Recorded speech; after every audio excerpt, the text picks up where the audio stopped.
मित्रों नमस्कार। आपका स्वागत है मुक्ति ज्योतिष कक्षा में, ओपन एस्ट्रो क्लास में। मित्रों आज मैं आपको बताने जा रहा हूँ ग्रहों की उच्च, नीच तथा मूल त्रिकोण राशियाँ। ग्रह हमारे नवग्रह हैं, सूर्य से लेकर के राहु केतु पर्यंत। लेकिन राहु और केतु की न तो कोई उच्च राशि होती है, न कोई स्वराशि होती है। उनको किसी राशि का स्वामित्व तो नहीं दिया गया है। और फिर भी उनके विषय में भी मैं आपको रोचक जानकारी देने वाला हूँ। और ग्रहों की स्वराशि, उच्च राशि, परम उच्चांश, नीच राशि, परम नीचांश, मूल त्रिकोण राशि, वह कितने से कितने डिग्री तक मूल त्रिकोण में है। ग्रह रहता है उस राशि में, अपनी मूल त्रिकोण राशि में।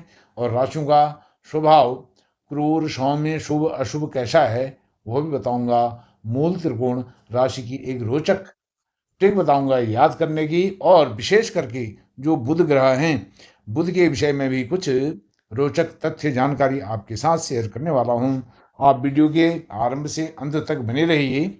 और आपसे एक बात कहना चाहता हूं, यदि आपको यह वीडियो अच्छी लगे, यह ट्रिक अच्छी लगे, तो आप इस वीडियो को लाइक कीजिए, अपने मित्रों के साथ शेयर भी कीजिए जो ज्योतिष प्रेमी हैं, ज्योतिष सीखना चाहते हैं, बेसिक से सीखना चाहते हैं। और साथ में चैनल को सब्सक्राइब करके मुझे सहयोग भी प्रदान कीजिए। आइए देर नहीं करते हुए विषय पर लौटते हैं। सूर्य सूर्य हैं, सूर्य की स्वराशि सिंह राशि है। इसके ब्रैकेट में मैंने 5 लिख दिया है, अर्थात सिंह राशि का जो नंबर है उसको 5 नंबर से प्रदर्शित करते हैं। तो सिंह राशि में उनकी वह स्वराशि होती है, सिंह राशि। और सूर्य नारायण भगवान की मेष राशि में वह उच्च के होते हैं। मेष का मतलब एक राशि, पहली राशि में। अब ये राशियों के साथ मैं उनके अंक क्यों प्रदर्शित कर रहा हूँ, क्योंकि आपको मेष का मतलब 1, सिंह का मतलब 5, 5 बोलेंगे तो सिंह, 1 बोलेंगे तो मेष। यह जानकारी आपको होनी चाहिए। मैं पहले भी इसके विषय में बता चुका हूँ। तो सूर्य मेष राशि में 10 डिग्री के उच्च होंगे। 10 डिग्री इनका उच्चांश होगा, अर्थात यह शुरू से लेकर के 10 डिग्री तक उच्च अंश इनके परम उच्चांश होगा। और ठीक 7वीं राशि में, तुला राशि में सूर्य नारायण भगवान, तुला का मतलब 7, 7वीं राशि में 10 डिग्री इनका परम नीचांश है। और इनकी मूल त्रिकोण राशि अपनी ही राशि है, जो स्वराशि है सिंह राशि, वही इनकी मूल त्रिकोण राशि भी है। और मूल त्रिकोण इनका होता है 1 अंश से लेकर के 20 अंश तक। अब 20 अंश के बाद क्या होगा? 20 अंश के बाद यह फिर स्वग्रही हो जाएंगे, स्व राशि हो जाएंगे, स्वराशि हो जाएंगे 20 डिग्री के बाद। और सूर्य नारायण भगवान का स्वभाव कैसा है? क्रूर है और अशुभ स्वभाव इनका बताया गया है, ऐसे शास्त्रों ने डिस्क्राइब किया है। अब बात करते हैं चंद्रमा की। चंद्रमा की अपनी राशि, स्वराशि, वह कर्क है। 4 से प्रदर्शित किया गया है कर्क राशि को, 4। और चंद्रमा वृषभ राशि में दूसरे नंबर की राशि में होते हैं उच्च के, और उनका परम उच्चांश होता है 3 डिग्री का। वृश्चिक राशि में ठीक जहां वह उच्च होते हैं, वहां से ठीक 7वीं राशि में वह होते हैं नीच के, अर्थात वृश्चिक राशि 8 नंबर से प्रदर्शित किया गया है। और यहाँ पर वह जितने अंश ग्रह उच्च का होता है, परम उसका उच्चांश होता है, उतना ही वह नीच राशि में, उतना ही उसका परम नीचांश होता है। तो वृश्चिक राशि में चंद्रमा 3 अंश तक वह नीच के रहते हैं। अब चंद्रमा की जो मूल त्रिकोण राशि है, वही मूल त्रिकोण राशि उनकी जो उच्च राशि है, वही राशि उनकी मूल त्रिकोण भी है। वृषभ राशि 2 नंबर की राशि, और यह मूल त्रिकोण होते हैं। इसमें चंद्रमा 4 डिग्री से 30 डिग्री तक। और 4 डिग्री से यदि कम के चंद्रमा हैं तो वह मूल त्रिकोण में नहीं माने जाएंगे। उनका जो रिजल्ट होगा, परिणाम होगा, मूल त्रिकोण का नहीं होगा 4 अंश से कम होने पर। और चंद्रमा को सौम्य ग्रह भी माना गया है, शुभ ग्रह भी माना गया है। और चंद्रमा कभी कभी अशुभ भी हो जाते हैं जब क्षीण हो जाते हैं, अमावस्या के आसपास आ जाते हैं या क्रूर ग्रहों के साथ युति करते हैं तो वह अशुभ भी हो जाते हैं। इनका स्वभाव इस प्रकार का होता है। बात करते हैं तीसरे जो ग्रह हैं मंगल। मंगल की स्वराशि है मेष राशि, पहले नंबर की राशि, और 8वें नंबर की वृश्चिक राशि। यह इनकी दो स्वराशियां हैं। और मंगल मकर राशि 10 नंबर की राशि में उच्च के होते हैं। इनका परम उच्चांश 28 डिग्री होता है। मंगल मकर राशि में 28 डिग्री तक उच्च के होते हैं और ठीक मकर से 7वीं राशि कर्क राशि 4 नंबर की राशि में 28 डिग्री तक वह परम नीच होते हैं। और मेष राशि उनकी अपनी ही जो स्वराशि पहली राशि है, उनकी अपनी पहली स्वराशि मेष राशि ही उनकी मूढ़ त्रिकोण राशि होती है और यह राशि चक्र की पहली राशि होती है। मेष राशि 1 नंबर से प्रदर्शित किया गया है और इसमें मेष राशि में मंगल 1 डिग्री से 18 डिग्री तक मूल त्रिकोण के होते हैं। अब मूल त्रिकोण के विषय में मैं आपको बताता हूँ। स्वराशि, स्वराशि का मतलब ये हो गया कि मेष के पास 2 घर हैं। एक मंगल के, क्षमा कीजिए, मंगल के बाद 2 घर हैं। एक तो मेष राशि का घर है, दूसरा वृश्चिक राशि का। 2 हाउस इनके पास हैं, लेकिन जो मूल त्रिकोण होता है वह इनको अधिक प्रिय है। 2 घर हैं तो 2 घर में से किसी भी व्यक्ति के पास 2 घर होते हैं, कोई ना कोई घर उनको दोनों में से एक घर बहुत अच्छा लगता है। वही अच्छा घर समझ लेना चाहिए। मूल त्रिकोण का मंगल का मेष राशि का है। पहली राशि मेष राशि उनकी अपनी मनपसंद राशि है, बहुत अच्छी राशि है। उनके लिए वह 1 डिग्री से 18 डिग्री तक यहाँ पर मूल त्रिकोण के होते हैं और फिर 18 डिग्री के बाद वह स्वराशि हो जाएंगे। और मंगल का स्वभाव क्रूर है, अशुभ है, ऐसा बताया गया है। अब बात करते हैं चौथे ग्रह बुध की। बुध की 2 राशियां स्वराशियां हैं। मिथुन राशि 3 नंबर की राशि, कन्या राशि 6 नंबर की राशि। 3 और 6 मैं बार बार आपको बता रहा हूँ, राशियों के अंक भी याद होनी चाहिए, अर्थात उनको किस अंक से प्रदर्शित किया गया है। बोला जाएगा मिथुन लिखा जाएगा 3, बोला जाएगा कन्या लिखा जाएगा 6। तो यह 2 राशियां मिथुन और कन्या 3 और 6 नंबर की राशि उनकी स्वराशि होती है। और उच्च राशि में वह होते हैं कन्या राशि में उच्च के होते हैं 6 नंबर की राशि में, अपनी दूसरी राशि में 6 नंबर की राशि में, और 15 डिग्री तक वह होते हैं उच्च के। परम उच्चांश उनका 15 है और 15 डिग्री तक वह उच्च के होते हैं। और बुध ठीक 12वीं राशि मीन राशि में नीच के होते हैं। परम नीचांश उनका है 15 डिग्री। और कन्या राशि में अपनी ही दूसरी राशि में वह क्या होते हैं, मैंने पहले बताया, वह अपनी दूसरी राशि में उच्च के होते हैं और दूसरी राशि में वह कन्या राशि में 6 नंबर की राशि में जिसमें उच्च के होते हैं, उसी में मूल त्रिकोण के भी होते हैं और स्व राशि भी होते हैं। यह बुध की विशेषता है। ऐसी विशेषता, ऐसी खासियत, ऐसे गुणधर्म अन्य किसी ग्रह के पास नहीं है। यही मैंने आपको, मैं कह रहा था बताऊंगा, यह मैंने आपको बताया बुध के विषय में। अब वो कन्या राशि में 6 नंबर की राशि में 16 डिग्री से 20 डिग्री तक होते हैं। मूल त्रिकोण के 16 डिग्री से कम रहेंगे तो स्वराशि होंगे, 20 डिग्री के बाद रहेंगे कन्या राशि में तो वह उनकी मूल त्रिकोण राशि होगी। और जो बुध होते हैं वह सौम्य भी होते हैं, अशुभ भी होते हैं। सौम्य होते हैं जब अकेले हैं तब सौम्य होते हैं, सूर्य नारायण भगवान के साथ होते हैं, बुधादित्य योग बनाते हैं, सौम्य होते हैं। और क्रूर ग्रहों के साथ होते हैं तो वह अशुभ भी हो जाते हैं, जैसे शनि के साथ होते हैं, मंगल के साथ होते हैं, या किसी अन्य स्थिति में होते हैं तो वह अस्त की स्थिति में होते हैं तो भी वह अशुभ हो जाते हैं। अब बात करते हैं गुरु की। गुरु की बात करेंगे धनु राशि और मीन राशि। धनु राशि 9 नंबर की राशि, मीन राशि 12 नंबर की राशि। उनकी यह 2 स्वराशियां हैं गुरु महाराज की। कर्क राशि में गुरु, कर्क राशि में गुरु कर्क राशि में 4 नंबर की राशि में 5 डिग्री के परम उच्चांश होते हैं। और मकर राशि 10 नंबर की राशि में वह नीच के हो जाते हैं और 5 डिग्री तक नीच के रहते हैं। फिर आपको बताता हूँ, आपके ध्यान के लिए, आपको याद रहे, जितना ग्रह का उच्चांश होता है उससे ठीक 7वीं राशि में नीच होते हैं और उतना ही अंश नीचांश का होता है जितना उच्चांश होता है। मकर राशि में 10 नंबर की राशि में नीच के होंगे, 5 डिग्री तक वह नीच के रहेंगे। और धनु राशि उनकी अपनी पहली राशि, धनु राशि पहली राशि, 2 राशियों के वो स्वामी हैं।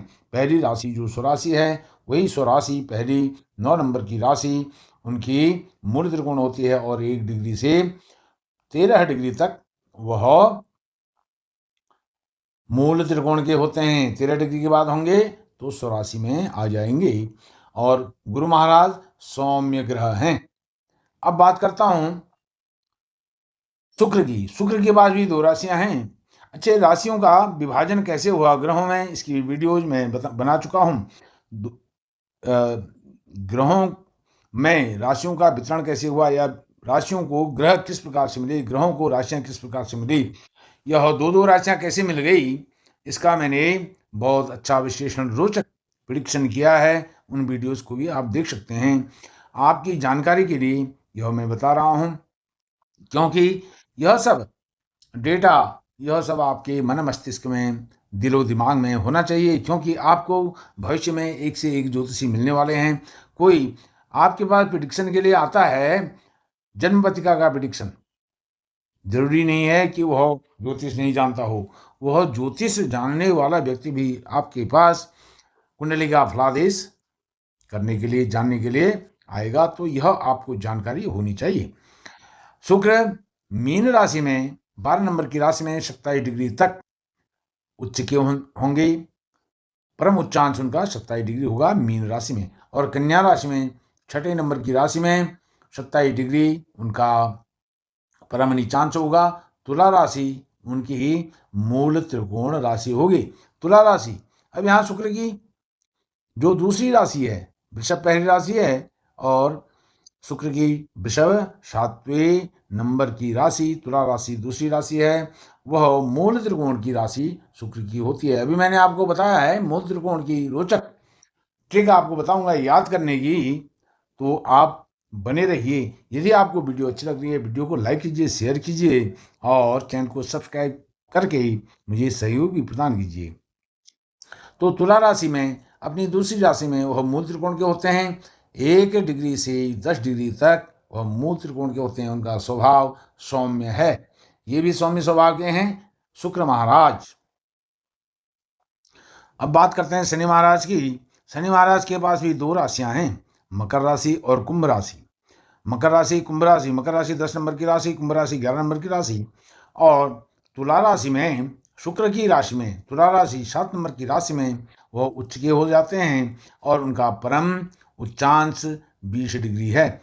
और मेष राशि में पहले नंबर की राशि में, 1 नंबर की राशि में वह नीच के हो जाते हैं। उनका परम नीचांश 20 डिग्री है। उच्चांश और नीचांश का आप ध्यान रखेंगे।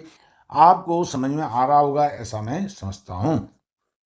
अब शनि महाराज की जो दूसरी राशि है कुंभ राशि, 11 नंबर की राशि, वही उनकी होती है मूल त्रिकोण राशि। और कुंभ राशि में मूल त्रिकोण राशि उनकी 11 नंबर की राशि, उसमें वह 1 से 20 डिग्री तक रहते हैं मूल त्रिकोण के। और 20 डिग्री के बाद हो जाएंगे तो क्या हो जाएंगे, फिर स्वग्रही हो जाएंगे, स्वग्रही स्वराशि के हो जाएंगे। और अब बात बताता हूँ आपको, राहु की कोई राशि नहीं है, कोई स्वराशि नहीं है, उच्च राशि नहीं है। जब राशि नहीं है तो उच्च राशि भी नहीं होगी। उच्चांश, परमोच्चांश, नीचांश, परम नीचांश और इस तरह की मूल त्रिकोण राशि आदि कुछ नहीं होगी। और राहु होंगे क्रूर ग्रह। उसके बाद केतु, केतु इनकी भी कोई राशि नहीं है और यह सब इनका कुछ नहीं है। और यह भी कभी कभी क्रूर होते हैं, कभी कभी सौम्य हो जाते हैं। जैसे सौम्य कब होते हैं, जैसे कभी कभी सूर्य नारायण भगवान के साथ रहने पर यह सौम्य हो जाते हैं और गुरु के साथ भी रहने पर केतु कभी कभी सौम्य हो जाते हैं। और अशुभ ग्रहों के साथ केतु, मंगल के साथ, या शुभ ग्रह जो चंद्रमा है, शुक्र हैं, इनके साथ भी यह कभी-कभी अपनी अशुभता देते हैं। अब आपको बात बताता हूँ मूल त्रिकोण राशि की ट्रिक जानने की कला।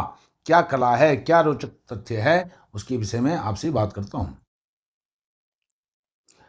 अब आपको मैं बात बता रहा हूँ मूल त्रिकोण राशि जानने की ट्रिक, रोचक ट्रिक याद करने की। अब इसमें हमारे पास जो ग्रह हैं, 9 ग्रह हैं, राहु केतु को तो अभी यहाँ पर जो प्रसंग है उसमें राहु केतु नहीं आते हैं। एक है देववर्ग, देववर्ग, देववर्ग में कौन कौन से आते हैं? सूर्य, चंद्रमा, मंगल और गुरु, ये आते हैं। और दैत्य वर्ग, दैत्य वर्ग में आते हैं शुक्र, शनि और कभी कभी बुध भी आ जाते हैं। और राहु केतु तो हैं ही, लेकिन उनको अभी राशियां नहीं दी गई हैं, यहाँ पर प्रसंग संदर्भ कुछ और है। तो यह जो देव वर्ग है, यह देव वर्ग ये आपस में मित्र हैं और दैत्य वर्ग आपस में मित्र हैं। और यदि यह यहाँ चले जाते हैं, इनके साथ चले जाते हैं, इनकी राशि में चले जाते हैं, तो यह दुष्परिणाम देने लगते हैं। और यदि देव वर्ग के ग्रह इन ग्रहों के साथ यदि संबंध बना लेते हैं या इनकी राशि में चले जाते हैं, तो यह भी खराब फलादेश करते हैं। अब मैं आपको बात बता रहा हूँ मूल त्रिकोण की। अब जो देव वर्ग है, देव वर्ग में केवल चंद्रमा को छोड़ दीजिए। चंद्रमा का आप विशेष करके याद रखेंगे कि चंद्रमा केवल ऐसे हैं, वह वृषभ राशि में मूल त्रिकोण के होते हैं, वृषभ में ही परम उच्च के हो जाते हैं। लेकिन अन्य जो ग्रह हैं, सूर्य से लेकर के शनि तक, वह अपनी ही राशियों में मूल त्रिकोण के होते हैं, या फिर अपनी पहली राशि में होते हैं या दूसरी राशि में होते हैं। किसी एक राशि, दो राशि में से एक राशि में वह मूल त्रिकोण के होते हैं। और स्वाभाविक है, मूल त्रिकोण तो ग्रह एक ही राशि में होगा, स्वराशि उसकी दो होंगी, लेकिन मूल त्रिकोण और उच्च नीच वह एक ही राशि में होगा। तो देव वर्ग से लेते हैं, जैसे सूर्य है, सूर्य अपनी ही राशि, उनके उनके पास केवल एक राशि है, तो वह अपनी ही राशि में है। यहाँ पर चंद्रमा को हम हटा देते हैं, चंद्रमा को यहाँ से हटा देते हैं, केवल सूर्य को रखते हैं। सूर्य अपनी 5 नंबर की राशि में मूल त्रिकोण के होते हैं, ठीक हो गया। और मंगल कहाँ होते हैं? मंगल अपनी पहली राशि 1 नंबर की राशि में मूल त्रिकोण के होते हैं। गुरु धनु राशि में अपनी पहली राशि में होते हैं। अर्थात जो देव वर्ग की राशियां हैं, देव वर्ग के ग्रह हैं, वह क्या करेंगे? अपनी पहली राशि में मूल त्रिकोण के होंगे, देव वर्ग वाले पहली राशि में। और दैत्य वर्ग वाले कौन हैं? शुक्र हैं, शनि हैं, बुध हैं। तो यह बुध, शुक्र, शनि अपनी दूसरी राशियों में, अर्थात शुक्र कहाँ होंगे? शुक्र तुला में होंगे, अपनी दूसरी राशि, पहली राशि वृषभ होती है, और शनि 11 नंबर में होंगे, और बुध 6 नंबर में होंगे। तो इस प्रकार से यह ट्रिक आपने याद रखनी है। जो देव वर्ग के ग्रह हैं, वह अपनी पहली राशियों में क्या होंगे? मूल त्रिकोण के होंगे। दैत्य वर्ग के जो ग्रह हैं, शुक्र, शनि, बुध, वह होंगे दूसरी नंबर की अपनी राशि में, अपनी जो उनकी स्वराशि है दूसरे नंबर की, उसमें वह मूल त्रिकोण के होंगे। यह ट्रिक आपकी समझ में आ रही होगी। अब आपको बताता हूँ, जो राहु और केतु को कुछ लोग कहीं उच्च का मान देते हैं, कहीं स्वग्रही मान देते हैं, जिसको जो मानना है वो माने। लेकिन जो ज्योतिष के प्रामाणिक ग्रंथ हैं, ज्योतिष पाराशर होरा शास्त्र है, ज्योतिष का प्रामाणिक ग्रंथ, उसमें कहीं ऐसा दिया हुआ नहीं है कि राहु केतु किसी राशि में उच्च के होते हैं। अब राहु के लिए मैं आपको बताता हूँ, राहु जो होते हैं 2, 3, 6, अर्थात वृषभ, मिथुन और कन्या राशि में ये अच्छे होते हैं, शुभ परिणाम देते हैं, अच्छे रिजल्ट देते हैं। अब इनमें आप इनको उच्च का माने, अच्छा माने, शुभ माने, अच्छे परिणाम देने वाले माने, कुछ भी माने। और केतु जो होते हैं वह 8, 9 और 12, इन 3 राशियों में, 8, 9, 12, अर्थात वृश्चिक, धनु और मीन राशि में केतु को अच्छा माना गया है। तो इस प्रकार से केतु अपने यह ऐसे रिजल्ट दे देते हैं। और मैंने आपको आरंभ से अंत तक सारी बातें बताई हैं। राहु केतु का भी मैंने डिस्क्रिप्शन आपको डिस्क्राइब बता दिया है। देव वर्ग, दैत्य वर्ग यह भी बता दिया है। अब बुध को दैत्य वर्ग में क्यों दे दिया, इसमें आपको बताना चाहता हूँ कि बुध हमेशा केवल वह सूर्य के साथ अच्छे बताए गए। देव और दैत्य का मतलब यहाँ पर ये नहीं है कि वह दैत्य ग्रह ही है, यहाँ पर केवल संज्ञा से मतलब है। संज्ञा एक उनको डेफिनेशन दे रखी है, उस संज्ञा का यहाँ पर पालन करते हुए मैं आपको बता रहा हूँ। अब क्रूर, सूर्य नारायण भगवान को क्रूर ग्रह, पाप ग्रह की श्रेणी में रखा गया है। लेकिन क्या सूर्य नारायण भगवान पापी हो सकते हैं, क्रूर हो सकते हैं? ऐसा बिल्कुल नहीं है। यह ज्योतिष की भाषा है, ज्योतिष की भाषा में हमें यह समझना चाहिए। यदि वीडियो आपको अच्छी लगी है, इसको लाइक कीजिए, शेयर कीजिए और चैनल को सब्सक्राइब करके मुझे सहयोग प्रदान कीजिए। आप अभ्यास कीजिए, अध्ययन कीजिए, आनंद कीजिए और ज्योतिष को सीखने की ललक जगाइए। तभी आप कोई और अच्छी नई ट्रिक आप भी सीख सकते हैं। बहुत बहुत धन्यवाद। नमस्कार।